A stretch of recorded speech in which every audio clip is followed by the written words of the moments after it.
tegning på sin hånd. Men jeg synes, den var lidt underlig. Jeg synes faktisk, det lignede en spiritus-tegning. Men så sagde hans forældre, at de skulle ind i sådan et specialhospital. Og det synes han ikke, det lignede. Men nu gik han så ind, bare lige for at se, hvordan det var. Det her, det siger jeg. Ja, og det siger jeg. Altså, hvad siger det? Victor, han synes, at det her, det Victor, han synes ikke, at det her, det lignede et rigtigt hospital. Men så hørte han nogle lyde herindefra.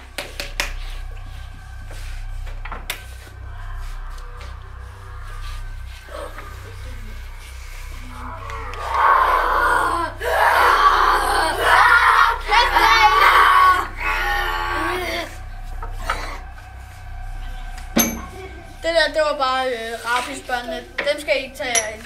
Det sker nok ikke for dig. De får rabies og angriber. Men hvis det sker for dig, så putter Victor det ind. Victor synes ikke, det her det var særlig godt, så han prøvede at ringe. Men han fik at vide, at det kun var lægens telefon, der virkede. Så det kunne han ikke. Nå, nu skulle han se resten af hospitalet. Victor han kom ind til sådan en her stue, hvor han så nogle 2 børn her sidde i nogle små rum. Hej, vil I hjælpe mig med at lave lektier? Og Victor han havde aldrig helt været særlig god til sådan med lektier og dansk og regning og sådan noget. Jeg kan ikke få den i et rigtigt hul. Victor synes, det var ret mærkeligt, at han ikke kunne finde ud af at få det i det rigtige hul, fordi det kunne jo næsten alle. Hvor har du fået en spiritus henne? Det er ikke en spiritus. Ja, hvad pokker er det så? Det er en finger. Okay, en finger, hvor kan jeg se fra?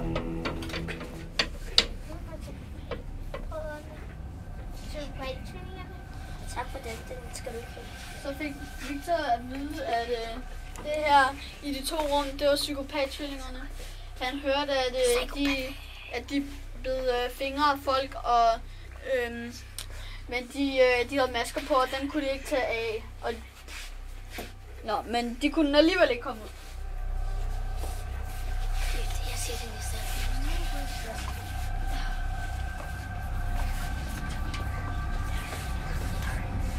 Okay, det her, det var så det sted, de opholdsstedet, hvor de havde fri fra lektier.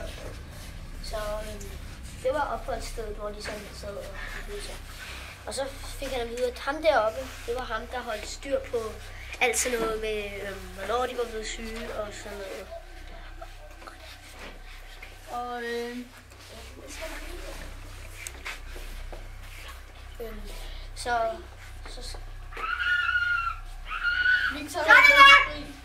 Så tænkte Victor, nu havde han chancen.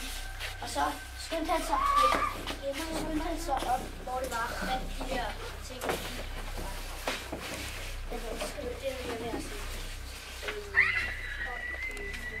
Martin, syg første dag. Ole, syg første dag. Erik, syg første dag. Og så gik han hele vejen ned i bunden. Der stod faktisk også Ole første syg. Men så gik han lige op på næste side op i toppen. Der stod Victor syg. Endnu ikke syg. Og det var Victor så rigtig chokeret over. Han skyndte sig hen og prøvede at se, om han kunne komme ud herhen. Og så han, at de lå døde. Og psykopat-tvillingerne, de havde... Og psykopat-tvillingerne, de havde... at deres rum, de var åbne. Victor han skyndte sig ud her. Det var langt.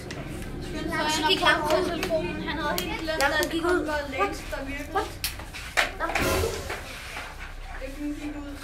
Og han så psykopat-tvillingerne inde i vinduet. Og han skyndte sig herhen.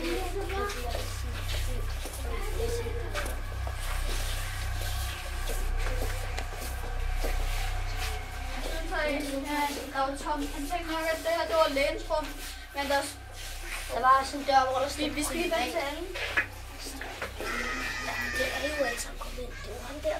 mennesker. Der var en dør, hvor der stod, det var privat. Og inde i vinduet, så så han. Ham der med kameraet. Det er ham, der er alle mennesker.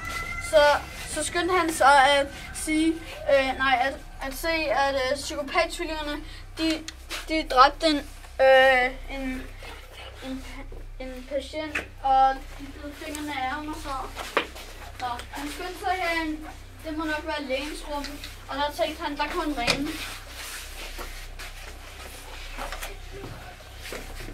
Og han så en nøgle her. Han skyndte sig bare at tage den og proppe den i lommen. Og så tog han telefonen her og ringede 112. Hallo? Du skal sige, hallo, det er alarmcentralen. Der er desværre et dårligt signal, så ring tilbage lidt senere. Nej, du skal ikke ringe til nogen.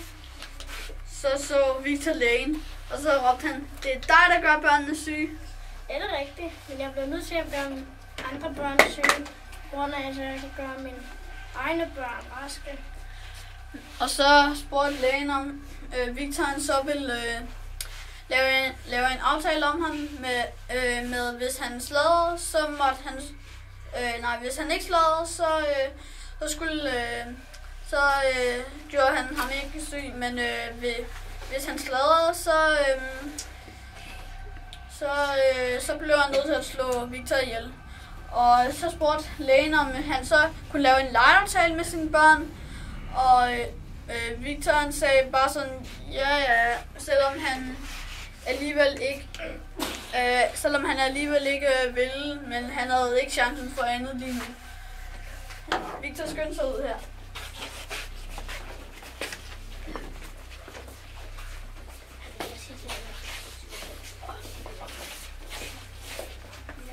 Victor han skyndte sig ind i det her rum. Men så han psykopat-tvillingerne. Vi kan godt lide fingermaling. Victor skyndte sig ud, fordi han så de der psykopat-tvillinger. Så han skyndte sig simpelthen. Og han kunne mærke, at han gjorde banket. Han klarte banket for cirka 5 slag i sekunder, så fik han banket. Og han så psykopat-tvillingerne her. Han så psykopat-tvillingerne løbe efter ham.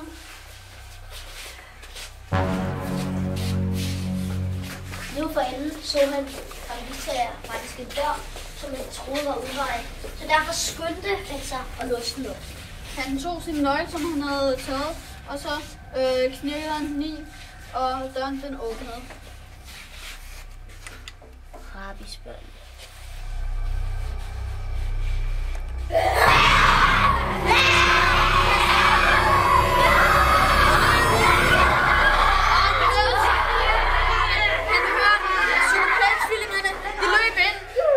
Men ved du hvad? Det var faktisk ikke psykopat-tvillingerne, man hørte skrige fra.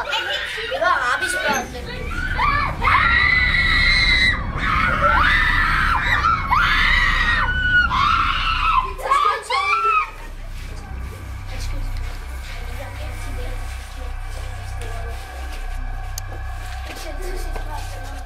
Til sidst så fik Victor så ringet til sine forældre. Politiet kom, og ham lægen blev arresteret. Og rabiesbørnene, dem blev man simpelthen nødt til at aflive. Og så kom man hjem til sine forældre, men det var ikke helt godt endnu, fordi dem der psykopat-tvillingerne, dem fandt man aldrig.